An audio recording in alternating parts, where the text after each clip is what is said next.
les contentieux, c'est un problème très complexe pour les bailleurs.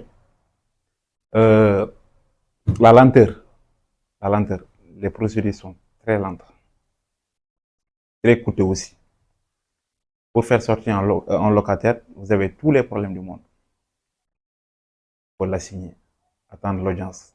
Quand vous avez une décision de justice, vous pouvez attendre des mois, voire des années. Nous, on a des ordonnances de 2024 qu'on n'arrive toujours pas à obtenir. Un locataire reste dans votre maison, vous ne pouvez pas le faire sortir. Comparé à la Sénélec ou bien à la Séno. La Sénélec, si vous restez 1 ou 2 mois ou bien 3 mois sans payer, automatiquement, il coupe l'électricité. L'eau, la même chose. La Séno, vous ne payez pas, il vient de couper l'eau. Mais un bailleur ne peut pas se permettre de faire cela. Le locataire reste dans votre maison pendant des mois, mais vous ne pouvez pas le faire sortir. Vous attendez une décision de justice qui n'arrive pas. Donc c'est l'un des problèmes majeurs que l'ABS rencontre. Donc voilà, on aimerait que la justice nous aide sur ce point-là, sur la lenteur de ces problèmes-là. Très lent. Donc voilà. Je voudrais plutôt une justice plus équitable. Parce que les lois qui sont là sont en faveur des locataires, pas en faveur des bailleurs. On ne veut pas que ça soit en faveur des bailleurs. On veut que la loi soit juste au juste milieu. Pas pour les locataires, pas pour les bailleurs.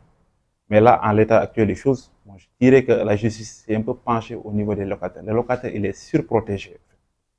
Il est surprotégé. Il a beaucoup de moyens pour rester dans votre maison sans payer. Nous, on a un locataire qui est resté pendant 2 ans sans payer. C'est lui-même qui a décidé de sortir. Il connaît tous les procédures de A à Z. Vous faites sortir. Le bailleur comme bagarre peut le faire sortir de sa maison. Il va aller dans une autre agence immobilière, faire un contrat de location, user ces mêmes techniques-là, rester là-bas pendant 2 ans encore et ressortir indemne. Il va laisser là-bas des factures de courant, d'eau, et c'est le bailleur même qui va payer cela.